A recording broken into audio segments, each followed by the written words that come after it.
थोड़ा सा अभी एक क्वेश्चन एकदम दिमाग में आया तो पूछ सकता हूँ। एक्चुअली पीएचडी में एक होता है कि पहले तो बहुत जोश होता है जब हम एमएससी करते हैं, लगता है यार ये कर लेंगे वो कर लेंगे, बट जैसे ही हम एंटर करते हैं तो कहते नहीं पहले तो सिक्सर मार रहे हैं, फिर वन रन भी नहीं हो रहा है। तो आप अभी कर रहे हैं रिसेंटली, तो आप ज़्यादा बेटर बता पाएंगे कि मैं भी एक्चुअली ड्यू से एमएससी किया हूँ, हंसराज से।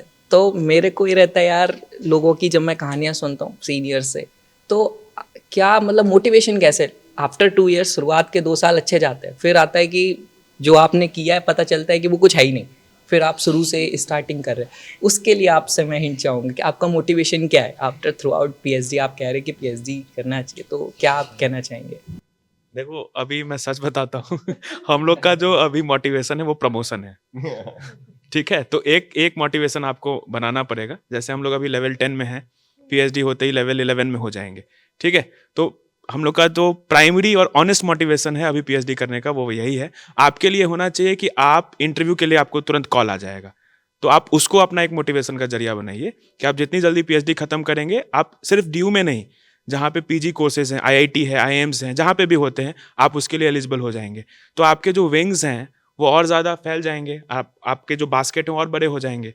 तो आप ये सोचो कि जब आप पीएचडी खत्म करोगे जल्दी से, तो और अच्छे जगह पे आप अप्लाई कर सकते हो। अभी तो आप सिर्फ यूजी इंस्टीट्यूशंस में अप्लाई कर सकते हो, जहाँ पे अंडर ग्रेजुएट की पढ़ाई होती है। जब आपकी पीएचडी खत्म हो जाएगी तो आपका पे स्केल भी ज़्यादा होगा और आप अलग अलग इंस्टीट्यूशंस में अप्लाई भी कर सकते हो। तो आपको अपना मोटिवेशन खुद बनाना पड़ेगा। और ये बहुत कॉमन है कि आप जैसे शुरू किए थे, मैं अभी बता रही हूँ मेरे एक्सपीरियंस से, मैंने अपने बहुत सारे मतलब मैंने कुछ लिख दिया, फिर जब मैं उसको पढ़ रही हूँ तो मेरे को शर्म आ मैंने क्या लिखा। ठीक है, ये होता है, इट इज नॉट समथिंग कि जो आपके साथ एक्सक्लूसिवली हो रहा है, ये सबके साथ होता है। बट बात पता है क्या है, व्हाइल राइटिंग द पीएचडी मैं बोलूँगी कि आप लोग फ्लो मत छोड़िएगा। जब आप लिख रहे हो ना, तो वो फ्लो अगर आप एक हफ्ते के लिए भी बंद कर दोगे ना, तो आपका वो फ्लो टूट जाएगा, तो आप ग्रो कर दोगे। तो मैं एक नंबर 1 स्ट्रैटेजी बोलूं, कीप अ फ्लो। आप जो भी लिख रहे हो, keep and always stay connected with your supervisor. Okay, हम क्या करते हैं, भूल जाते हैं। एनरोलमेंट हो गया, जेआरएफ मिल रहा है, खाते गायब हो जाते हैं। ठीक है, वो मत कीजिए। He will give you good suggestions. जो है ना वो बैठा हुआ, वो 20 साल मतलब 25 साल बैठ के बहुत लोगों का पीएचडी उन्होंने जमा करवाया है, तो have a trust on your supervisor. Keep taking corrections. Corrections will मेरा 5वां ड्राफ्ट चल रहा है, ठीक है, तो आप समझिए कि अगर वो पूरा काट के फेंक भी देना, तो इट इज अ स्टेप। आप इसको डीमोटिवेशन आपने जो बोला ना, इट इज वेरी कॉमन। ठीक है, कि I said that you are adding value to the existing knowledge system. When are you doing something like this responsible, तो मिस्टेक्स आर वेरी इनएविटेबल, होगा ही। आप फर्स्ट ड्राफ्ट पढ़ोगे और थर्ड ड्राफ्ट पढ़ोगे तो बहुत अंतर होगा, बट फर्स्ट सेकेंड थर्ड लिखते जाइए, वो फ्लो नहीं टूटना चाहिए। आप लिखोगे, पढ़ोगे, करेक्ट करोगे ना, तो वो साइकिल है, इट विल एनहांस। तो आप डिमोटिवेशन पता कब आता है, मैं बताऊं? हम लिखते नहीं है, अचानक से सर ड्राफ्ट मांग लेते हैं, कुछ पता नहीं, तब आदमी डिमोटिवेट हो जाता है कि हे भगवान मेरे से नहीं होगा। वो फ्लो नहीं टूटना चाहिए। Once you enroll, don't break the flow. Even कुछ लिख के, just like I said, journals क्या है कि पीएचडी लिखते लिखते उसी टॉपिक पे आपको कुछ आइडिया आए, या फिर उसी का कोई सब टॉपिक आप सोच के उस पे एक आर्टिकल लिख दो, फिर खुद ही को साइट कर दो अपने पीएचडी में, साइटेशन भी बढ़ जाएगा। ठीक है, तो ये प्रोसेस होता है, उसके बहुत सारे सबसेट्स होते हैं, but the flow should continue. Keep always a contact with the supervisor, he will correct it, he will do it. आप लेके काम लेके जाओगे तो वो करेंगे, दैट इज वर्क। समझ रहे हो? मैंने नहीं किया है इसीलिए मैं बोल रही हूँ अच्छे से, क्योंकि I have gone through all the good times and bad times. I will submit. That's why I'm saying keep the flow. ठीक है? There will be corrections. Okay? There will be mistakes. But if you keep the flow ना, it will keep the graph up, not down. Okay? इसीलिए मैं एक चीज और add on करना चाहूंगी कि जब हम पीएचडी करें, जैसे आपने बताया, तो वैसे ही मेरी थीसिस जो है वो हमारे गाइड ने ऐसे फेंक दी थी। वो स्टार्टिंग का प्रोसीजर था कि अप्रोक्सी जो भी लिखा हमने अपनी तरफ से बहुत बेहतर लिखा था, बहुत सारी पुस्तकें पढ़ी और बहुत कुछ पढ़ने के बाद में देन फिर ये डिमोटिवेशन आता है कि ऐसा कैसे होगा, मैंने इतनी मेहनत करी थी और सर ने तो उसकी कुछ वैल्यू नहीं करी। हमारे मन में कहीं ना कहीं ये चीज आती है। लेकिन उस चीज से जैसा मैम ने कहा कि हमें ये ना सोचिए कि उन्होंने कुछ बेहतर के लिए, कि उनको आप में पोटेंशियल दिख रहा है कि आप कर सकते हो, तो उससे बेहतर आप निकल करके फिर आएंगे और बहुत अच्छा लिखेंगे। तो कंटिन्यूटी आपको बनाए रखनी है, रिसर्च पेपर्स आपको अपने कंटिन्यूअस रखने हैं, जिससे आपकी लिखने की क्षमता बढ़ेगी। ओके एक क्वेश्चन मैम मेरा, ma'am whenever you talk about big universities तो वहाँ पे डीयू, जेएनयू, एएचयू का नाम आता है, एएमयू का नाम आता है, लेकिन अभी ना आईआईटी के अंदर भी बहुत सारे पीएचडी के एडवर्टाइजमेंट आनी शुरू हो गए, तो बहुत सारे स्टूडेंट्स का क्वेश्चन आता है कि क्या इन यूनिवर्सिटी के साथ हम बराबर में आईआईटी वगैरह में भी इंटरव्यू देते हैं, जैसे कि आईआईटी दिल्ली, आईआईटी मंडी, वहाँ पे भी पॉलिटिकल साइंस हिस्ट्री का आ चुका है, तो वो इनके कंपैरिजन में है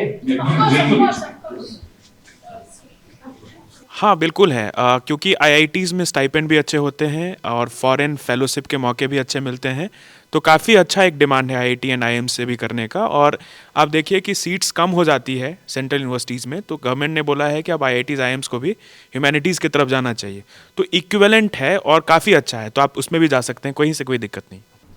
किसी और कोई क्वेश्चन यस, वो जेआरएफ बिफोर जेआरएफ वाला रह रहा है बनना चाहिए। ओके ओके, मैं सीएसआईआर से हूँ, तो मेरा क्वेश्चन नदीम सर से है।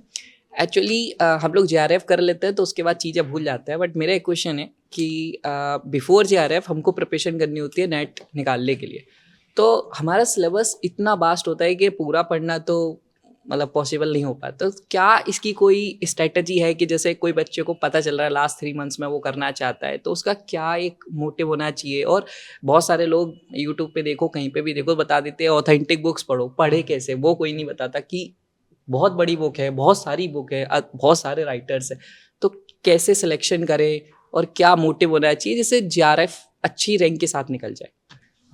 पहले तो ऐसा होता था कि हर कोई एमएससी के बाद ही अपनी प्रिपरेशन स्टार्ट करता था सीएसआर के लिए, बट अभी अवेयरनेस बढ़ गई है। बहुत सारे स्टूडेंट मैंने ऐसे देखे जो बीएससी फाइनल ईयर से भी अपनी प्रिपरेशन स्टार्ट कर रहे हैं, कि बीएससी में होते होते भी वो पहले से अपना टारगेट कर ले रहे हैं कि हमें सीएसआर लेना है या फिर असिस्टेंट प्रोफेसर बनना है। और बहुत सारे स्टूडेंट तो ऐसे हैं कि वो चाहते हैं कि पोस्ट डॉक करें, आगे चल के वो पोस्ट डॉक भी करें, पीएचडी करके देन पोस्ट डॉक करें। और कुछ एस्पिरेंट मुझे ऐसे भी मिले हैं कि बीएससी में ही होकर वो किस तरह पीएचडी फॉरेन यूनिवर्सिटी से कैसे करें, ऑस्ट्रेलिया से कैसे करें, यूएस से कैसे करें, और फेलोशिप के बारे में बहुत सारे लोग मुझे पूछते हैं। तो सबसे बड़ा मोटिवेशन ये रहना चाहिए कि जब भी आप कोई प्रिपरेशन, कोई भी एग्जामिनेशन को टारगेट कर रहे हैं, तो सिलेबस एनालिसिस बहुत ज्यादा जरूरी है वहाँ पे, है ना, कि आपने अपना यूनिवर्सिटी का सिलेबस निकाल लेना है और जो एग्जाम को आप टारगेट कर रहे हैं उसका सिलेबस निकालना है, और उन दोनों में कंपैरिजन करना है कि कितने % सिलेबस आपका सेम आ रहा है। मान के चलो 70% सिलेबस आपका सेम आ रहा है या 80% सिलेबस सेम आ रहा है, तो आपने एक प्लानिंग बना लेनी है। जब एमएससी फर्स्ट ईयर में हो आप जैसे, तो प्लानिंग कर लेना है कि हाँ ये एमएससी फर्स्ट सेम के अंदर मुझे ये यूनिट्स है, तो सीएसआर में जो यूनिट है वही यूनिट मैं इधर भी कवर कर लेता हूँ। बट आपको नोट्स अच्छी प्रेफर करनी है, तो आप नोट्स कैसे प्रेफर करें, ठीक है? तो ज्यादातर आप देखो आपके सीनियर होते हैं, एक तो जो क्वालिफाइड हो चुके हैं उनसे ही आप पहले पूछे, ऐसे ही जो प्रिपेयर कर रहे हैं उनसे मत पूछिए कि नोट्स कौन सी प्रिपेयर करें।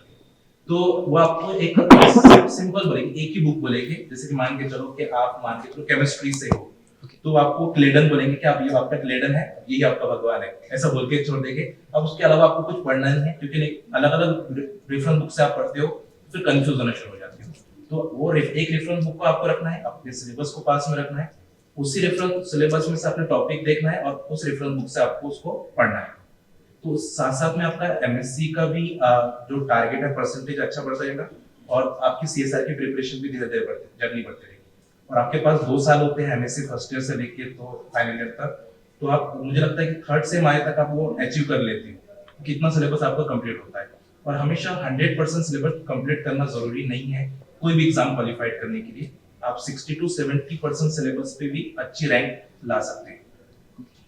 और एक पॉइंट मुझे यहाँ पे ये लगा कि सब लोग पीएचडी की बात कर रहे हैं, असिस्टेंट प्रोफेसर की बात कर रहे हैं, आफ्टर पीएचडी भी बहुत सारी अपॉर्चुनिटीज है, बहुत सारे। अगर पोस्ट डॉक अगर करना चाहोगे आप, तो पोस्ट डॉक के अंदर जो फेलोशिप आपको मिलती है वो इतना बड़ा पैकेज होता है कि हम उसका इमेजिन नहीं कर सकते। मेरा एक फ्रेंड है, उसको मैरी क्यूरी मिली है, उसको 2 साल का 2 CR का मिला है फेलोशिप। तो हम उस पर भी एक्सप्लोर कर सकते हैं। रिसर्च में भी बहुत सारी अपॉर्चुनिटीज है, क्योंकि पहला मोटिवेशन तो एक पैसा ही होता है। सही बात तो वही है कि आप जब बोलेंगे कि जब तक आपके पास पैसा नहीं होगा तो आप उसको अचीव नहीं करोगे, है ना। तो आपको अगर जब दिखता है कि टारगेट आपके पास ये है और आपको ये फेलोशिप अचीव करनी है या जेआरएफ जाना है, बहुत सारे लोग तो जेआरएफ इसलिए करते हैं कि भाई चलो एक स्टेबिलिटी आ जाएगी हमें, क्योंकि हमारे पास इतना ज्यादा पैसा नहीं है कि हम आगे की प्रिपरेशन कर पाए, तो जेआरएफ को टारगेट करके वो अचीव करते हैं, फिर उसके आगे की प्रिपरेशन उसके हिसाब से करते हैं। तो मेरा है कि अभी से आप टारगेट करो, अगर एमएससी फर्स्ट ईयर में हो आप, तो टारगेट करो कि आपको करना क्या है, 2 साल के बाद आप कौन सी पोजीशन पे जाना चाहते हैं। पहले आप अपना प्लान बना के रखो और उसके हिसाब से सिलेबस को एनालाइज करते रहिए और टॉपिक को चूज करते रहिए। एड ऑन करूंगा, इट इज पॉसिबल कि कोई बच्चे का फिजिकल केमिस्ट्री अच्छा नहीं है तो वो ऑर्गेनिक इनऑर्गेनिक से निकाल दे। बिल्कुल निकाल सकते हैं, Okay. बट ऐसा है कि आपको कुछ ना कुछ टॉपिक करने चाहिए, क्योंकि अगर आप पूरा फिजिकल से हट जाओगे तो फिर आपको आगे चल के जो आप इंटरव्यूज में एंटर करोगे, वहां पे अगर क्वेश्चन आ गया आपको इंटरव्यू में, तो फिर वहां पे आप फंस जाओगे। तो आप नेट तो क्वालिफाइड कर लोगे 2 सब्जेक्ट की बेस पर, बट जब आप इंटरव्यू के लिए जा रहे हो या आगे की प्रिपरेशन के लिए जा रहे हो, आपको फिजिकल कुछ आ ही नहीं रहा है, कैलकुलेशन मेथड कुछ आ ही नहीं रहा है, तो वहां पे फिर कहीं ना कहीं वो आपको डिमोटिवेट करेगा आगे जाने के लिए। Thank you sir. एक्चुअली मुझे एक पॉइंट ऐड करना था। जैसे कि आपने बताया कि थर्ड ईयर में बहुत सारे स्टूडेंट अभी अवेयर हो रहे हैं कि अच्छा ये फील्ड है, इसमें मैं अपना करियर बना सकता हूँ। तो ये रीसेंट अवेयरनेस आनी शुरू हुई है बच्चों के अंदर कि अच्छा भाई मेरे को यूपीएससी नहीं करना है, मेरे को कोई एग्जामिनेशन और नहीं करना है, मेरे को एकेडमिक के अंदर जाना है। तो आप इसको करियर मान के चलिए, थर्ड ईयर से ही आप प्रिपरेशन करना शुरू कर दीजिए, क्योंकि आप फर्स्ट ईयर के अंदर जब मास्टर्स में जाएंगे आप एलिजिबल हो जाते हैं एग्जामिनेशन के लिए। तो अच्छा करियर में अच्छा पैकेज, सर ने बताया 2 करोड़ का पैकेज बताया, तो गवर्नमेंट पोस्ट ऑफ के अंदर 1 लाख से ज्यादा दे रहा है। तो अच्छा पैकेज आप इसको भी कंसिडर करके चलिए कि आप इसमें अपना अच्छा करियर बना सकते हैं। सर मेरा नाम गौरव कुमार है और जो मैं हूँ एक बहुत ही बैकग्राउंड लेवल से आया हूँ। मुजफ्फरनगर का एक छोटा सा गांव है और वहाँ से मैंने रह के तैयारी की है और फिलहाल मैं अपनी मास्टर्स कर रहा हूँ और मेरा 2nd सेमेस्टर में ही मेरा एग्ज़ाम क्वालिफाई हुआ है। तो बुक को लेके मेरा एक क्वेश्चन था, मैं हिंदी मीडियम का स्टूडेंट और हमारे जो सब्जेक्ट है फिजिकल एजुकेशन, उसमें केवल इतना ही हिंदी मीडियम का बुक है, 2 या 4 आप उंगलियों पे गिन सकते हैं और वो इतना बेसिक लेवल का है, आप एग्ज़ाम नहीं निकाल सकते। टीजीटी लेवल का भी एग्ज़ाम से नहीं निकलता। और जो गवर्नमेंट कॉलेज में पढ़ा है वो हिंदी में जानता है, इंग्लिश वो पढ़ नहीं सकता। अब प्रॉब्लम यह है कि इंग्लिश वो पढ़ नहीं सकता और हिंदी से निकाल नहीं सकता। तो बहुत ही बच्चे मिनिमम अगर 100 है तो 90% बच्चे क्वालिफाई नहीं कर पाते। 10% बच्चे जो इंग्लिश मीडियम है या LNIP जो टॉप यूनिवर्सिटी है उनमें पढ़ रहे हैं तो एग्ज़ाम निकालते हैं। तो मेरा क्वेश्चन ये था कि जो बुक है वो एक तो कैसे लिखना है और दूसरा कि उसको पब्लिश कैसे करते हैं। सबसे बड़ा फिर क्वेश्चन आता है कि API स्कोर में बुक का नंबर कितना मिलता है, क्योंकि अगर वो काउंट ही नहीं होगा तो वेस्ट ऑफ टाइम हो जाएगा। तो वो क्वेश्चन था मेरा। यहाँ पे आप एक कॉम्पिटिटिव एग्जाम की बुक की बात कर रहे हैं कि आप अपने उसके मतलब बेसिकली एज अ रिसर्च अपने वैसे वाली बुक की बात कर रहे हैं? एक तो जैसे मैंने बुक लिखा है, हाँ। जैसे रिसर्च पेपर लिखने के API स्कोर में 2 हाँ। नंबर मिलते हैं, हाँ। तो बुक लिखने का कितना नंबर मिलता है API स्कोर में हाँ, पब्लिकेशन के लेवल से? उसका तो मार्क्स जुड़ता ही है। कितना मार्क्स? असिस्टेंट प्रोफेसर पे बुक्स के मार्क नहीं जुड़ते हैं और बुक्स के चैप्टर भी नहीं जुड़ते हैं, सिर्फ जर्नल जुड़ता है। Okay sir. और दूसरा क्वेश्चन था कि सर बुक वगैरह कैसे अगर लिखना चाहे तो कोई कैसे स्टार्टिंग कर सकता है? आप अंग्रेजी की बात कर रहे हैं, हिंदी की बात? हिंदी मीडियम। हिंदी में तो देखिए आप अपना लिखना स्टार्ट कीजिए, आप 2-4 पब्लिशर्स से जाके मिलो और अपना एक कॉपी दो उनको पसंद आएगा तो वो छाप देंगे। आप अपने कंटेंट पे काम करो। आप एक काम करो, आप जो भी लिखना चाहते हैं ऐसे 4-5 बुक्स उठा लो, आप देखो कि उसमें गैप क्या है, कौन सी ऐसी बातें हैं जो कवर नहीं है। जैसे कंटेम्प्रेरी इशूज़ हैं, जैसे आप फिजिकल एजुकेशन की बात कर रहे हैं, तो मेरी जो समझ है कि आजकल छोटे गांव से छोटे कस्बे से लोग भी मेडल जीत रहे हैं, तो आप ऐसे एलिमेंट्स उसमें डाल रहे हैं या नहीं डाल रहे हैं? क्योंकि जब कोई नई बुक आती है तो बच्चा ये चाहता है कि उसमें हमको कुछ नया मिले। आप क्लास में भी जाओगे तो बच्चा ये एक्सपेक्ट करेगा कि जो इंटरनेट पे है वो तो ऑलरेडी मुझे आता है। सर और मैम अगर आए क्लास में तो मुझे कुछ नया बताएं, कुछ यूनिक बताएं। तो आप ये कोशिश करो 5-10 किताबें उठा लो हिंदी मीडियम में ही, और आप ये देखो कि कौन सी बातें उसमें कवर नहीं है। ठीक है, आप उसको कवर करो तो आपके पब्लिशर्स आपके पास आएंगे और आपकी बुक भी छपेगी। तो आपको आपका एक USP होना चाहिए। Okay, thank you sir. इसमें एक चीज और ऐड ऑन कर रही हूँ मैं कि आप पहले क्लियर आउट हो जाइए। जैसे मेरी एक साहित्यिक बुक चल रही है और एक कॉम्पिटिशन की, कि आप उसको कंपटीशन लेवल के हिसाब से लिख रहे हैं या आप उसको अपने रेफरेंस बुक के अकॉर्डिंग लिख रहे हैं। तो उस पे आपको सिटिंग करनी है और 2 घंटे अपने उस टॉपिक को लेकर के आपको लिखना है।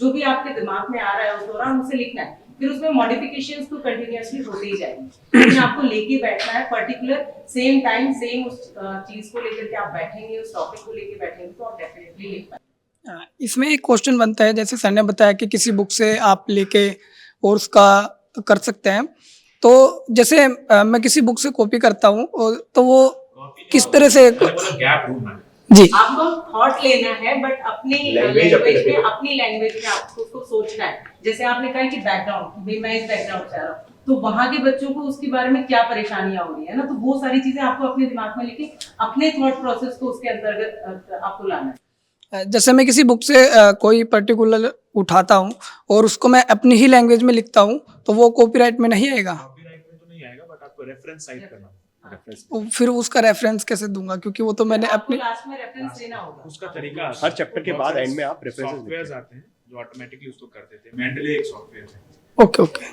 ठीक है, थैंक यू सर। चलिए ओके, सो आप सभी का बहुत बहुत धन्यवाद कि आप लोग सब यहाँ आए और इस नेट कॉन्क्लेव को सक्सेसफुल बनाया, बिकॉज जब तक आप लोगों के सवाल नहीं होते हम लोगों के जवाब देने में मतलब नहीं होता। एंड सो एक बार मैं फिर से थैंक यू करना चाहूंगा श्वेता मैम का, एज वेल एज संकेत सर का, कि उन्होंने टाइम निकाला और स्पेशली सैटरडे के दिन आप सभी के डाउट्स को यहाँ पे लिया।